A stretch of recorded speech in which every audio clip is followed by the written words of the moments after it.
so many things in our life.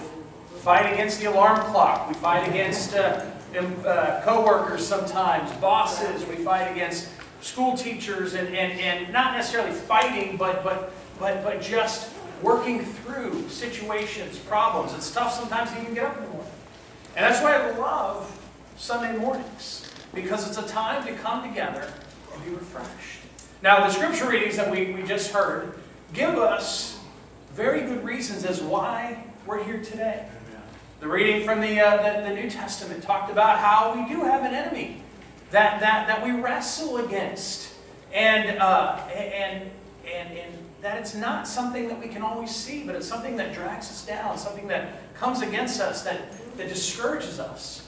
And then we talk, and Jesus is talking to the Pharisees in this most recent gospel reading, and he's talking about all kinds of crazy things that go on in our lives, and all kinds of a whole laundry list of stuff that we'd like to keep hidden. Things that he says defile the man. Amen. And yet, that's our life. That's the nature of our reality, is that we live in this world. How can we be in this world and yet rise above this world?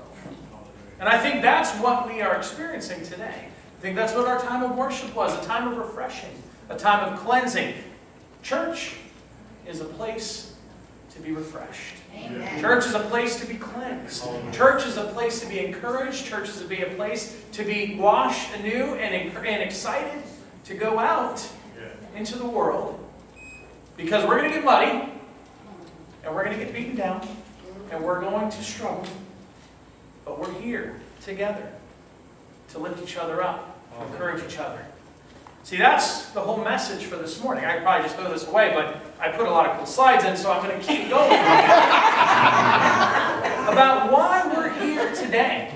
What's our purpose? I mean, it's September, 2nd already? Can you believe it? Wow. September 2nd, where Sheila knows without an instant how quick it is until hanging the greens and Christmas Eve service and stuff like that. But it's coming, Carl. Carl's been wishing everyone Merry Christmas every week since he's left. It's like the watch that either is broken or it's 5 minutes fast. Carl's like the broken watch. It's Christmas Eve for Carl every week. But it's right here. It's right around the corner. It's September already. Wow. Now everyone knows that the 22nd of this month is the official start of autumn, right? Official start of fall season. September 22nd. But the truth is, fall's already started. I mean, the kids are already back to school, so technically fall is here, right? And if school isn't proof enough, then don't forget that football has started. College games all weekend long. I know you guys were probably, some of you, plugged in front of the television. Yeah. This Thursday, the NFL season opens up. Those of you that are involved in fantasy are excited about that too. And I know you say it can't be fall yet. Even though it's just barely September, we're surely the dog days of summer. August is just barely slipped by, right? It's still summertime. Hadn't been Labor Day yet, right? It's still summer. And I know that you said there's no way that even though school started and football season has started, that it can be fall yet. But oh no, my friends. You are wrong. Fall is officially here in all its splendor. Do you know why? Because the pumpkin spice latte is back at Starbucks. Starbucks says it's fall, so by gosh, it's fall, right? Pumpkin spice. The mighty PSL. For all you white girls out there that just can't even until you get your first sip of the season. Pumpkin spice latte is back. Fall has fallen, or is trying to fall, or perhaps anywhere except for Florida, where we just live in various stages of summer all year long. That's right. But it's almost fall. It's a great time of year. I love the season. I love the colors and the food and hopefully the cooler air. But what I really love most of all about this time of year is the sports. I love football season. Now, call me crazy, but watching a bunch of grown men chase an odd-shaped ball around the field is my favorite pastime. Put them in tights, no less, but hey, I love it. And I really, really like it when it gets messy, when it gets dirty. Now, football is already a great sport, but throw in a blizzard, a rainstorm, something like that, I'm even more hooked. Yeah. Anybody remember, I know Tina's been the Bills game last season, when it looked like they were playing in a foot of snow? I mean, you couldn't even see anything. The Colts were all in white, and they tweeted out before the game, they said, we're going to be in camo for this game. I didn't care about either one of those teams. But when that game was on television, I couldn't stop watching it. Watching these guys play in that much snow was amazing.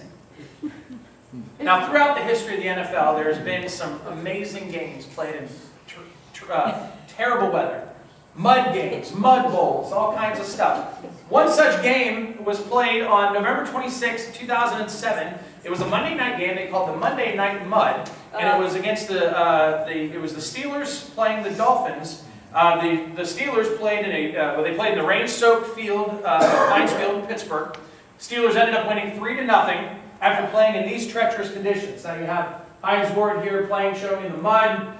Terrible, another shot of the same, I think, from another angle. You see how terrible it was, ankle-deep mud, sloshy, muddy weather. In fact, one of the most remarkable plays of the game was when the Dolphins punted the ball, and it hit the ground. They didn't, the returner didn't catch it, but it hit the ground. Instead of bouncing, the ball just stuck into the mud. As a matter of fact, we'll show you a replay of that clip. Give me a little volume there.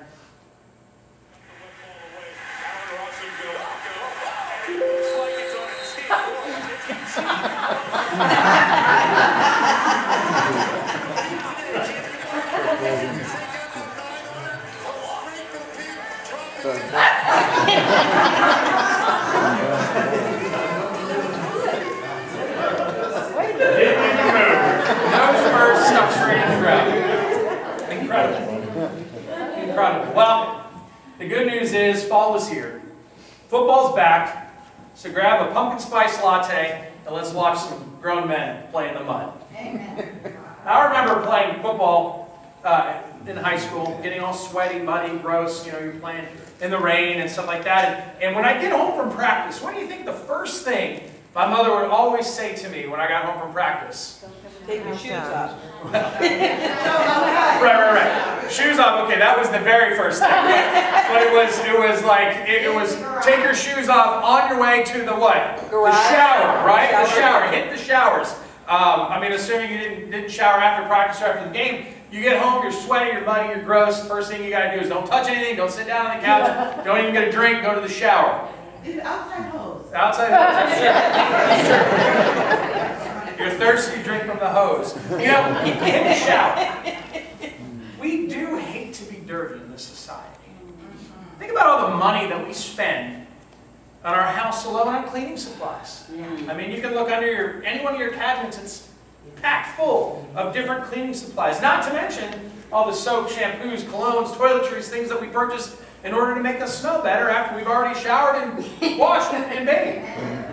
It reminds me, speaking of shampoos, what is the main difference between men and women and what they look for when they purchase shampoos? As a matter of fact, here's a graph of what women look for to shampoo. Its effectiveness, its brand, its aroma, effect on hair, ingredients, the bottle's color, quality, design, friends' advice, internet reviews, amount, popularity. And when men pick a shampoo, I think it had shampoo written on the label somewhere. Not totally sure.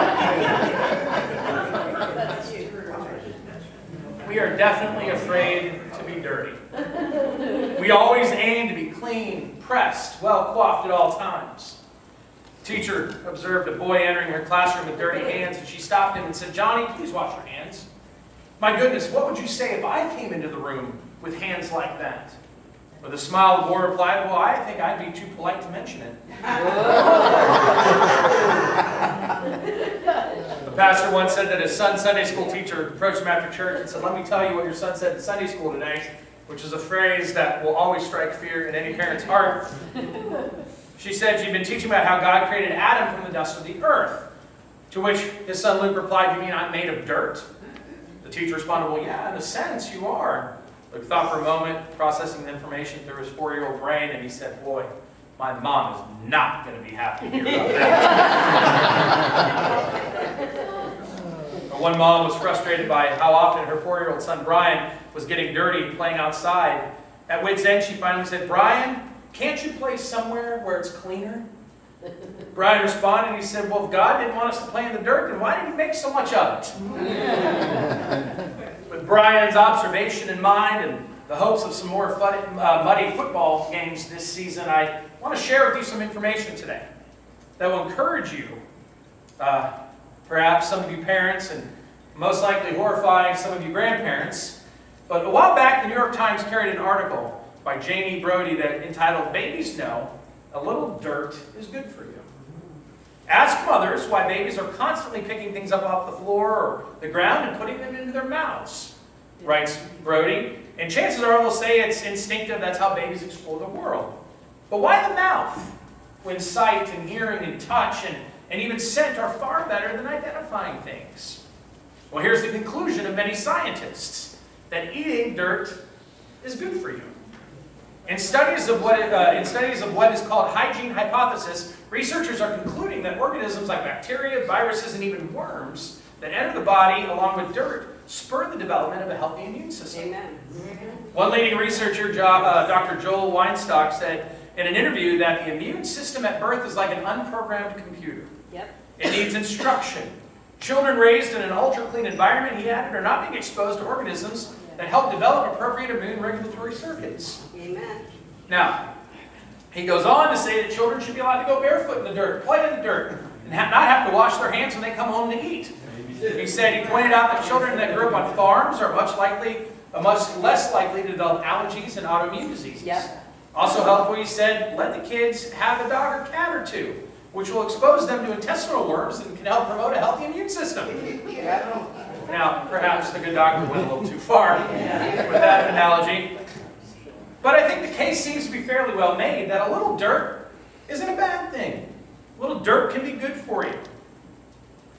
Pharisees this morning, teachers of the law, had come from Jerusalem and they saw Jesus' disciples eating food with dirty hands.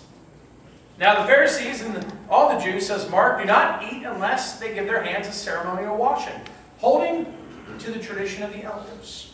They are very careful when they come from the marketplace. They do not eat unless they wash.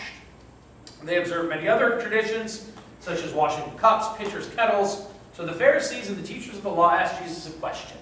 They said, why don't your disciples do what we do?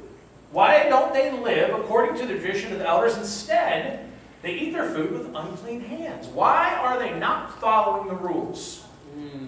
Well, Jesus did not respond well to their criticism, as is to be expected. And he said to them, he said, you know what? Isaiah was right about you guys. He prophesied about you hypocrites. He said, these people honor me with their lips, but their hearts are far from me. They worship me in vain. Their teachings, though, are rules taught by men. You have to let go of the commands of God.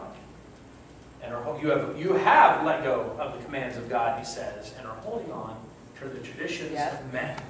Now, what's so bad about washing your hands before you eat? I mean, we all do it. We all tell our kids to do it. Most of us remember most of the time. But to those guys, it wasn't a matter of hygiene. In fact, they didn't know anything about germs and stuff like that. See, to them, it was all about keeping the tradition. It was all about traditions and ceremonies and the importance of that. They remind us to remind us of our responsibilities. But it bothered Jesus that the Pharisees could be such sticklers for traditions and ceremonies, but so blind to so much else in their life. In fact, they had created this whole system that protected people from helping other people. They had this system called Corban, where we've set this money or whatever aside for God, and because it's dedicated to God, it cannot be used for anything else. And it was a way of hoarding stuff. It was a way of keeping things separate and not helping people who are in need. Yeah. What was the greatest command? Certainly, Sheila talked about this morning. Love God. And traditions and ceremonies do help us express our love for God. But the second commandment is to love each other, to love our neighbors. And here is where the Pharisees fell short. They would follow God so close, or at least their concept and their interpretation of God, to the point where it blinded them from everything else. we talked on Wednesday night about how Jesus heals the blind man. He heals the blind man, and they get so upset that he healed on the Sabbath, and they're completely oblivious to the fact that this guy that was blind from birth can suddenly have a productive life. You know, to them it was so detrimental that, oh my gosh, he worked on the Sabbath. Now, really, how hard did Jesus work by healing somebody? He just spoke and the guy was healed. I mean, it wasn't like he had to carry him around the city 7 times or anything. It wasn't even like he did anything. But they were so blind to the needs of the guy. I mean, maybe they would give him alms when they'd see him, but here's somebody who was not a productive member of society, that was regulated to be begging and be poor, and all of a sudden, because he has been healed and restored eyesight, he can do something with his life now and not just beg. And they're mad about that. And then they try to call him a liar, and then they try to say all these things. Can't they just be happy that somebody has been restored? Amen. See, that's the problem. They aren't. They aren't. Pharisees fall short of their responsibility to love their neighbor. Now, don't understand, the Pharisees aren't alone. They certainly aren't alone then, and they certainly aren't alone now. The problem was Jesus just expected better of them. Why? Because they were God's elect. The word Pharisee means set apart. And yet when it came to how they treated others, they were just like everyone else in the city. They just ignored people, they focused on themselves, they just did it in a more pious way. See, they were more interested in their own agenda than they were in God's agenda. Amen. Which is redeeming the least and the last. Now, what does all that mean for us? I think first of all, we need to see that it is good to keep traditions and ceremonies. You know, what Amanda said in worship this morning about the Nicene Creed is true. Why do we say that every week? Because it's good. Because it's truth. It's because it's something that we need to fill our lives with as much truth and righteousness as we can. And it's good to have these traditions. Now, all churches have traditions. All faith has traditions. Whether you go to a Baptist church, a Catholic church, a non-denominational church, I mean, every church has its traditions. It might be a different order. It might be a different presentation, but it's all the same tradition. And it's good to have those things. It's good because we come in and like I said earlier, this is a place for us to feel refreshed, restored, renewed. We see no reason in Scripture that Jesus didn't keep the traditions of his people. Matter of fact, he was a good Jew. He was a rabbi. He did these things. We see him on the temple on the Sabbath. We know that he was a student of the Hebrew Bible. In fact, he quoted it all the time, far better than anyone else. He set aside a time to pray on a regular basis. He kept traditions. He followed ceremonies. We see Jesus, as we've been looking at the feast, they did these things and these big traditions and things like that. And Jesus was there. He did his obligation. Hey, this is a high holy day. You're supposed to be here. You're within 25 miles of Jerusalem. You got to come. And Jesus was there. He did what he was supposed to do. Because, see, traditions and ceremonies help us define and hold on to what is important in our lives. People who provide a healthy foundation for our society are those who respect tradition. 2005, Ryne Sandberg was inducted in the Baseball Hall of Fame. Listen to how he describes his devotion to the institution of professional baseball. I was in awe, said Sandberg, every time I walked onto the field. That's respect. I was taught you never, ever disrespect your opponents or your teammates or your organization or your manager, and never, ever the uniform. You make a great play, act like you've done it before. You get a big hit, look for the third base coach and get ready to run. Sandberg motioned to those inducted before him at the Hall of Fame. These guys sitting up here did not pave the way for the rest of us so that players could swing for the fences every time and forget how to move a runner over to third. It's disrespectful to you and to the game of baseball that we all played growing up. Respect. He said, a lot of people say this honor validates my career. He said, but it's not true. I did not work hard for validation. I didn't play the game right because I saw a reward at the end of the tunnel. I played it right because that's what you're supposed to do. Play it right and with respect. If this validates anything, it validates the guys who taught me the game. They did what they were supposed to do, and and I do what I'm supposed to do. Now, a lot of people would call Sandberg old-fashioned, and maybe he is. But respect for tradition is important for holding things together, whether it's the game of baseball, whether it's culture, a community, faith, or a church. Tony Campolo's book, Who Switched the Price Tags, Campola writes this. He says, as an evangelical Baptist teacher and preacher, one of the most serious errors he made was to underestimate the value of ritual and tradition. From his studies of the famous French sociologist Émile Durkheim, Campolo discovered how essential and vital ritual is for the health and maintenance of any social institution. Studies have shown, for example, that the absence of consistent ritual, families tend to fall apart morally and psychologically. Yeah. Tradition is important. Now, whether it's getting up to go to church every Sunday with your family, whether it's your traditions around the holidays, it's important. It builds something. It creates a foundation. Something that we've talked before, the creed. Our kids may not know what all the words mean, but they know what all the words say. And they've heard it, and it's a foundation that they are building their lives upon. With our help, parents and the rest of the village. Traditions serve to bind people together and make for a more cohesive group. Of course, it can also be silly, inconsequential. Some of the superstitious behaviors that athletes or fans do in order to help their team win. But we do them anyway. In fact, there was a funny incident a few years back when the Duchess of York, Sarah Ferguson, visited Houston, Texas. Now, the Duchess had made her first, when she made her first public appearance in Houston, she wore a summer dress and matching white shoes. And this was very appropriate attire for the weather in Texas during November. But the one thing that she didn't realize, as every Southern belle would tell you, is they never wear white shoes after Labor Day. Just simply isn't done. Fergie's fashion faux pas caused an uproar. It was a hot topic on the news shows, radio shows in Houston. Finally, the Duchess' press secretary actually had to issue a press release explaining the custom was so ridiculous and unheard of in England.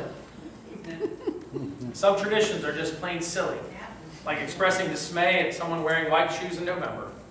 But other things can be sinful, like washing your hands to demonstrate to others your piety when your heart is really far from God. See, Jesus quoted Isaiah, and said he was right. Isaiah was right when he talked about you guys. He said, you honor me with your lips, but your hearts, they're far from me. You worship me in vain. Your teachings are but rules taught by men. You have to let go of the commands, you have let go of the commands of God and are holding on to the traditions of men. Traditions are good, but they are no substitute for the vital commitment to God and to your neighbor. Traditions are what bring us together. Traditions are the things that hold us together, things are that bind us. But the real goal of why we're here is so that we can have a commitment, stronger, better commitment to God, and more love for each other. The two greatest commandments. All of us have rituals we perform. Some of us are slaves to those rituals. An Army recruit once said that he'd been in the Army 6 months when he was awakened one early Sunday morning by the sound of a siren. Instinctively, he jumped out of bed, ran to the exit, and stood half asleep at attention outside the door. It was then that his mother switched on the hall light, and he found himself standing at attention on a weekend pass outside of his own bedroom. But what would the Army be without rituals? What would academic life be without rituals? What would the church be like without rituals? Rituals, traditions, ceremonies, they hold our lives together, as we've said. But they are still a means to an end. The end of life, the purpose of life, is to glorify God and serve your neighbor. This is something that the world just simply doesn't understand. This last Friday, August 31st, marked the 21st anniversary of the death of Princess Diana. Do you remember the event? Yeah. 1997. Yeah. She died in a tunnel in Paris, France, as a result of a high-speed crash that took the lives of her companion, Dadia Fahid, and their driver. And it was a tragedy that was chronicled all over the world. Surely you remember the memorial service. Surely you remember the flowers, all that was going on. CNN and Time Magazine chose the top 10 stories of 1997. And what they did is they based their decision on the impact, significance, and long-term implications of these stories. And they ranked these stories according to the intensity of people's interest. Top of the list for 1997 was the death of Princess Diana. Princess lives and dies with pomp and circumstance. And what followed the untimely and tragic death of Princess Di was perhaps the most unparalleled expression of anguish ever to follow the death of any human in history. Within hours of the accident, flowers began piling up at the princess's Kensington Palace. People stood in line for hours waiting at British embassies around the world to sign remembrance books and add their own special thoughts. For the first time ever, the Union Jack flag flew at half-mast at Buckingham Palace. It is estimated that up to 2 billion people watched the memorial service around the globe. BBC television transmitted the funeral worldwide, with radio broadcasting the audio in 44 different languages. Wow. We remember that. Most of us, news headlines, it captivated us. The 36-year-old princess captured the imagination of the world, and still does to some degree, as we watch the lives of her children unfold. Who got up at 2 a.m. or 3 a.m., whatever time it was, and watched the royal wedding this past year? I knew there would be a few hands here. I knew there would be. Her life still is affecting us. Her death is still affecting us. Her death shocked the world in 1997 and still continues through her children to make an impact on us some 21 years later. And you remember the media circus that followed Princess Di. But did you also know that there was another influential person that died that very same week? Just a few short days later, September 5th of 1997, we lost a little nun in Calcutta known as Mother Teresa. Now it's been said that Mother Teresa chose the wrong week to die, overshadowed by the death of the young princess. Maybe that's the way it should be. Nothing could better reflect how warped the values of the world are. Mother Teresa wasn't accompanied by a billionaire playboy when she passed from this life to the celestial kingdom. She wasn't being driven in a high-speed luxury car. She lived and died serving the least and the lowest. She lived and died glorifying God and serving her neighbor. Now, there's nothing wrong with little girls aspiring to grow up to be princesses. How much better, though, if all of us aspired to be more like Mother Teresa? Amen. There's nothing wrong with pomp and circumstance. There's nothing wrong with ceremonies linked to the washing of hands, even though doctors say that a little dirt can be good for you. Unless the ceremony of washing hands causes you to look down on others who don't wash their hands. Are ceremonies that cause us to look down on others that don't celebrate or worship or love God the way we think we do. What if we have clean hands, but an impure heart? See, here's the lesson for today. The meaning of life is not what rank in life you can achieve, or even how observant you are of the high holy days of your faith. The meaning of life is to live in such a way that your life brings glory to God. And the world is a better place because you're here. See, the goal of life is to make sure that we have a clean heart as well as clean hands. You see, loving God and loving each other is bound to get us a little bit dirty. You see, when God calls the team together, we go out whether it's raining or shining, right?